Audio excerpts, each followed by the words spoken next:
हे guys WhatsApp Baahubali trick में आप सबका बहुत बहुत स्वागत है।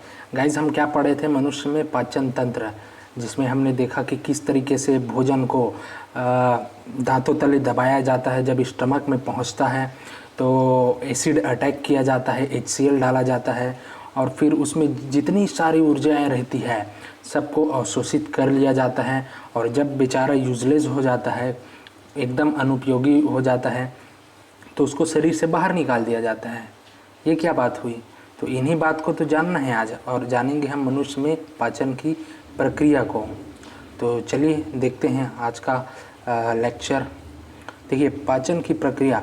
पाचन ग्रंथियों द्वारा स्त्रावित पदार्थ एवं एंजाइम की सहायता से भोजन में उपस्थित जटिल कार्बनिक पदार्थों को जल अपघटन प्रक्रिया के द्वारा सरल कार्बनिक पदार्थों में परिवर्तित करना और अवशोषण करना पाचन प्रक्रिया है।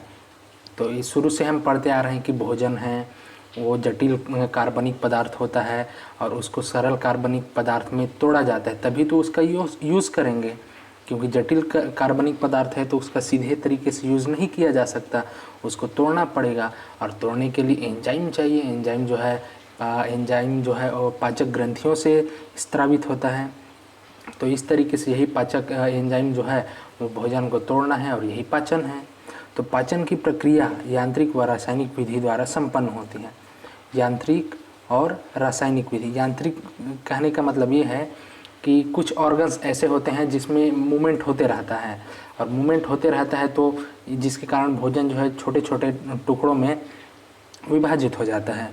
और रासायनिक विधि से कहने का मतलब ये है कि उसमें एसिड जो है, जैसे कि HCl हो गया, फिर एंजाइम हो गया, ये सब के कारण जो है वो भोजन छोटे छोटे टुकड़ों में टूट जाता है। तो इस तरीके से पाचन प्रक्रिया यांत्रिक व रासायनिक विधि द्वारा संपन्न होती है। पाचन प्रक्रिया निम्न स्थानों पर होती है। देखिए, हम जो भोजन ग्रहण करते हैं उसका पाचन हर जगह नहीं होता। मुख्यतः हम 3 जगह उसका पाचन पढ़ेंगे।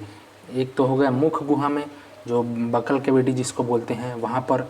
दूसरा आमाशय में मतलब स्टमक में, और तीसरा छोटी आंत में। बस इन तीनों जगह पाचन होता है। तो चलिए देखते हैं मुख में पाचन। देखिए, मुख में पाचन यांत्रिक विधि से होगा और रासायनिक विधि से होगा, जैसा कि हमने पीछे पढ़ा। तो यांत्रिक विधि से, तो यांत्रिक विधि से दांत में से, जीभ से, तालू से। दांत से हम भोजन को छोटे छोटे टुकड़ों में विभाजित करते हैं, जीभ से वो भोजन को पलटते हैं, और तालू जो है सपोर्ट करता है। तो इस तरीके से भोजन छोटे छोटे टुकड़ों में विभाजित हो जाता है यांत्रिक विधि से। और रासायनिक विधि में क्या होता है, स्टार्च जो है, भोजन जब हम ग्रहण करते हैं तो उसमें बहुत सारे ऊर्जा देने वाले कार्बनिक यौगिक होते हैं, जैसे कि कार्बोहाइड्रेट होता है, प्रोटीन होता है, वसा होता है। तो उसमें सिर्फ स्टार्च का जो है वो पाचन होता है। स्टार्च का पाचन होता है। स्टार्च कहने का मतलब कार्बोहाइड्रेट। स्टार्च जो है वो कार्बोहाइड्रेट है। तो स्टार्च का जो है वो पाचन सिर्फ स्टार्च का होता है, और उसके लिए टाइलिन नामक एंजाइम जो है वो स्टार्च को तोड़ता है। किसमें? मल्टोज में और डेक्स्ट्रिन में। और टाइलिन का pH मान कितना होता है? 6.8, है ना। तो इस तरीके से देखते हैं कि मुख गुहा में केवल स्टार्च का पाचन होता है ना। हमने प्रोटीन और वसा का पाचन मुख में नहीं होता है ना। यदि भोजन में स्टार्च उपस्थित रहता है तो पैरोटिड लार ग्रंथि से स्त्रावित टाइलिन उसका पाचन कर देता है। कल की क्लास में, मतलब पिछले क्लास में हमने देखा था कि पैरोटिड लार ग्रंथि एक जोड़ी होता है, 2 की संख्या में, दोनों कान के नीचे, है ना। वहाँ से क्या स्त्रावित होता है? टाइलिन एंजाइम, जो लार एमाइलेज जो होता है उसको तोड़ देता है या पाचन कर देता है।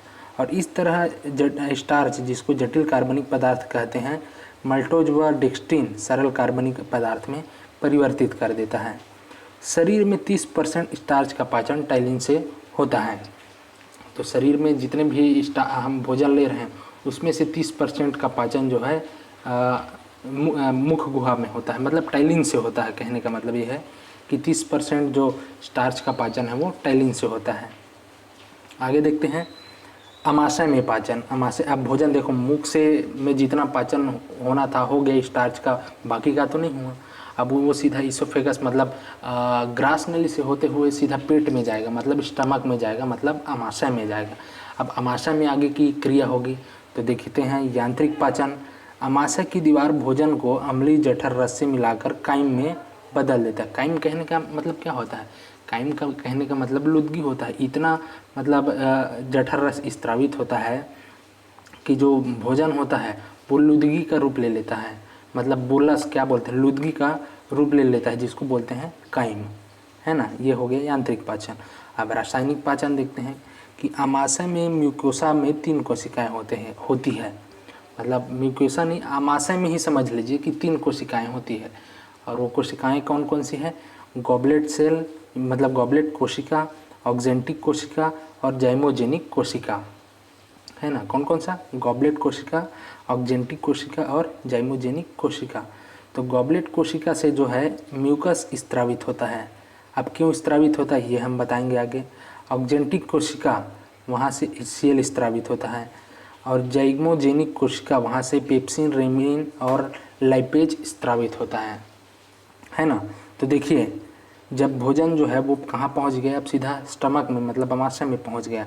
अगर भोजन में प्रोटीन है तो रेनिन और पेप्सिन जो है उसका पाचन करेगा। अगर भोजन में वसा है तो लाइपेज उसका पाचन करेगा। और ये जो है एंजाइम है, रेनिन, पेप्सिन और लाइपेज क्या है? एंजाइम है। और ये तभी कार्य करेगा जब माध्यम जो है ये हो, एसिडिक हो या अम्लीय हो। इसीलिए HCl स्त्रावित होगा माध्यम को अम्लीय बनाने के लिए। अब चूंकि हम जानते हैं कि एसिड हाइड्रोक्लोरिक एसिड जो है बहुत ख़तरनाक है। अगर थोड़ा सा भी टच हो जाए स्किन तो बहुत नुकसान पहुंचा सकता है। इसलिए हमारे पेट में जो है वो नुकसान ना पहुंचाए, इसलिए म्यूकस स्त्रावित होता है जो स्किन के साथ एक लेयर बना देता है। स्किन और हाइड्रोक्लोरिक एसिड के बीच एक लेयर बना देता है म्यूकस, जिससे जो है स्किन सुरक्षित रहता है, पेट जो है सुरक्षित रहता है। तो इस तरीके से चलिए पढ़ते हैं, फिर समझ में आ जाएगा।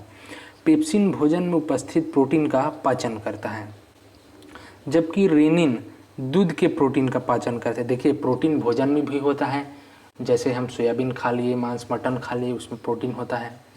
और एक दूध में भी होता है।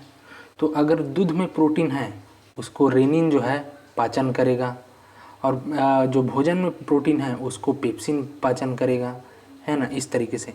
परंतु पेप्सिन व रेनिन को कार्य करने के लिए अम्लीय माध्यम चाहिए जो HCl प्रदान करता है। म्यूकस खतरनाक अम्ल HCl से रक्षा करता है। देखिए खतरनाक होता है HCl, हाइड्रोक्लोरिक एसिड, वो स्किन को नुकसान ना पहुंचाए, त्वचा को नुकसान ना पहुंचाए, इसलिए म्यूकस स्त्रावित होता है। पेप्सिन व रेनिन प्रोटीन पाचक है, एंजाइम है, मतलब पेप्सिन और रेनिन जो है प्रोटीन का पाचन करता है तथा लाइपेज वसा का पाचन करता है। देखिए एक ट्रिक आपको बता दे रहा हूँ। पेप्सिन, रेनिन, इन जो दिख रहा है लास्ट में इन साउंड कर रहा है, मतलब वो जो है प्रोटीन का पाचन करेगा वो एंजाइम। जिस एंजाइम के लास्ट में इन आता है, जैसे पेप्सिन इन, रेनिन इन, आगे ट्रिप्सिन पढ़ेंगे इन आएगा, तो मतलब वो है प्रोटीन का पाचन करेगा। लाइपेज जो है एंजाइम, लाइपेज वो क्या करता है? वसा का पाचन करता है। और एमाइलेज एंजाइम जो है वो कार्बोहाइड्रेट का पाचन करता है। तो इतना याद रखिए। चलिए आगे देखते हैं। जैसे हमने पढ़ा कि प्रोटीन पहुंच गए स्टमक में, भोजन हमने ग्रहण किया, वो स्टमक में आ गया। अगर भोजन में प्रोटीन है तो वो प्रोटियोज और पेप्टोन्स में परिवर्तित हो जाएगा। कौन करेगा? पेप्सिन करेगा। और दूध हमने पिया, दूध में भी कैसिन प्रोटीन होता है, जिसको कैल्शियम पैराकैसिनेट में परिवर्तित कर देता है। कौन? रेनिन। और वसा भी होता है भोजन में, जिसको वसीय अम्ल और ग्लिसरॉल में परिवर्तित कर देता है लाइपेज एंजाइम।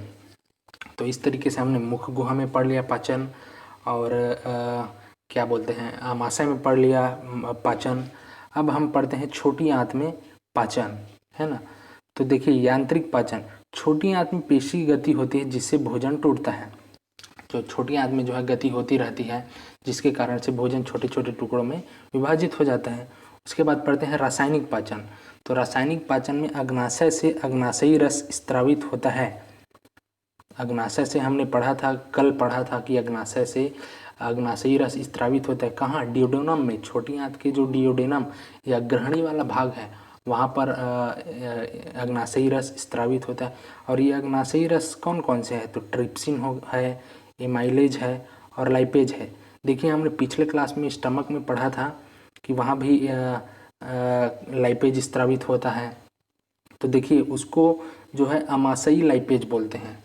जो यहाँ स्त्रावित हो रहा है ये लाइपेज अमाशय में, उसको अमाशयी लाइपेज बोलते हैं क्योंकि ये अमाशय से स्त्रावित हो रहा है। और ये जो है अग्नाशय से स्त्रावित हो रहा है, इसलिए इसको अग्नाशयी लाइपेज कहते हैं। जैसे कि साड़ी की बात अगर करें तो बनारसी साड़ी बोलते हैं हम, क्यों, क्योंकि बनारस से वो निर्माण बन के आता है। और एक हमारे छत्तीसगढ़ में देख लो चांपा में बनता है, तो चांपा की साड़ी बोलते हैं। है साड़ी लेकिन जहाँ से बनता है वहीं से उसका नाम पड़ जाता है।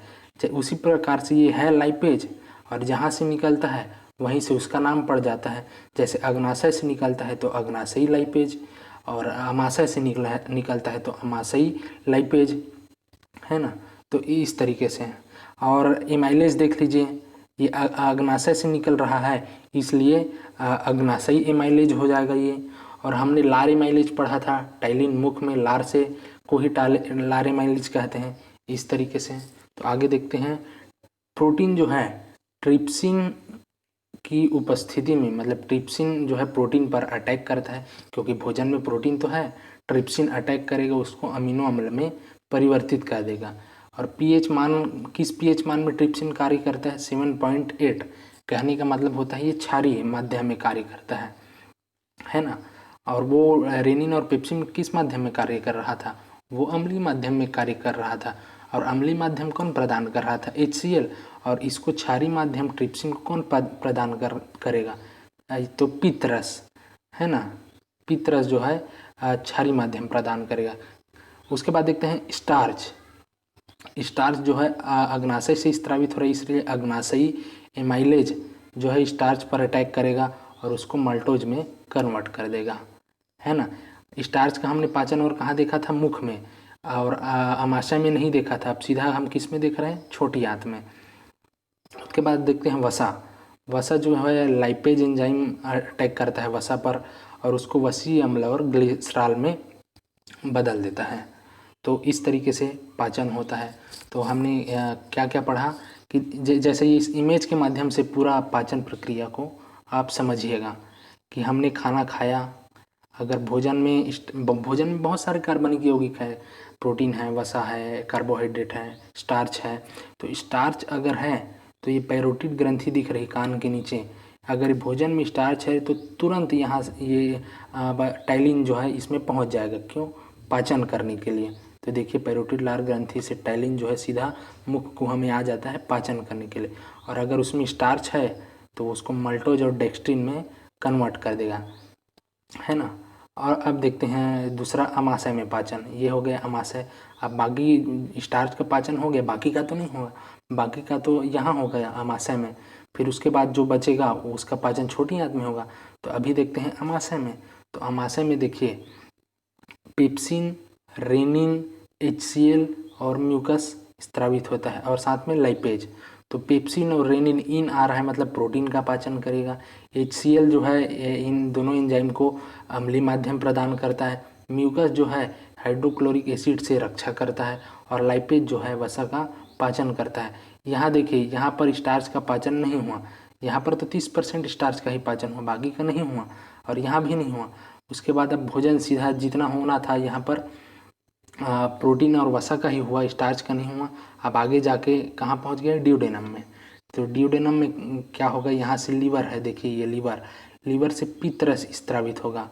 क्यों स्त्रावित होगा, क्योंकि अग्नाशय से अग्नाशयी रस जैसे कि ट्रिप्सिन, एमाइलेज और लाइपेज स्त्रावित हो रहा है। इन आ रहा है मतलब प्रोटीन को अमीनो अम्ल में ये तब्दील करेगा, मतलब प्रोटीन का पाचन करेगा। एमाइलेज आ रहा है मतलब स्टार्च को माल्टोज में कन्वर्ट करेगा। लाइपेज आ रहा है मतलब फैट को फैटी एसिड और ग्लिसरॉल में कन्वर्ट करेगा। तो पित्तरस यहाँ क्यों आया, क्योंकि यहाँ पर क्षारीय माध्यम प्रदान करता है, तभी तो कार्य करेगा। 7.8 पीएच यहाँ पर मेंटेन रखता है। और ये हिस्सा कौन सा है? छोटी आंत का डियोडेनम वाला हिस्सा है। जो रेलवे ट्रैक का टाइप का दिख रहा है वो क्या है? वही तो छोटी आंत है ना, इस तरीके से। तो इतने में समझ आगे हो गया गाइज। अगर वीडियो अच्छा लगा होगा तो अच्छा हाँ, ये वाला तो भूल ही गए। तो देखिए पेप्सिन क्या करता है, प्रोटीन को प्रोटियोज और पेप्टोन्स में बदल देता है। कैसीन क्या करता है, रेनिन की उपस्थिति में कैल्शियम पैराकैसिनेट में तब्दील हो जाता है। ये हम अमाशय के बारे में पढ़ रहे हैं, अमाशय में पाचन। और वसा क्या करता है, लाइपेज को वसी अम्ल और ग्लिसरॉल में तब्दील कर देता है, मतलब परिवर्तित कर देता है ना। तो क्वेश्चन हमने कल पढ़ा था कि सबसे ज़्यादा पाचन कहाँ होता है, छोटी आंत में, छोटी आंत के ड्यूडेनम वाले भाग में। तो इसका आंसर मिल गया आपको कि क्यों देखिए पाचन हम पढ़ रहे हैं मुख में होता है, अमाशय में होता है और छोटी आंत में। मुख में हमने देखा सिर्फ स्टार्च का पाचन हो रहा है, अमाशय में हमने देखा सिर्फ प्रोटीन और वसा का पाचन हो रहा है, प्रोटीन और वसा का पाचन हो रहा है। लेकिन छोटी आंत के ड्यूडेनम वाले भाग में हम क्या देख रहे हैं कि यहाँ प्रोटीन का भी पाचन हो रहा है, स्टार्च मतलब कार्बोहाइड्रेट का भी पाचन हो रहा है, और फैट का भी पाचन हो रहा है, मतलब सब का पाचन हो रहा है यहाँ पर। इसलिए सर्वाधिक पाचन छोटी आंत की ग्रहणी या ड्यूडेनम वाले भाग में। तो गाइज आज का वीडियो बस इतना ही। अगर अच्छा लगा होगा तो प्लीज़ लाइक, सब्सक्राइब और शेयर ज़रूर कीजिएगा। और चैनल से भी जुड़ जाइए, टेलीग्राम चैनल से डिस्क्रिप्शन बॉक्स में मिल जाएगा। धन्यवाद।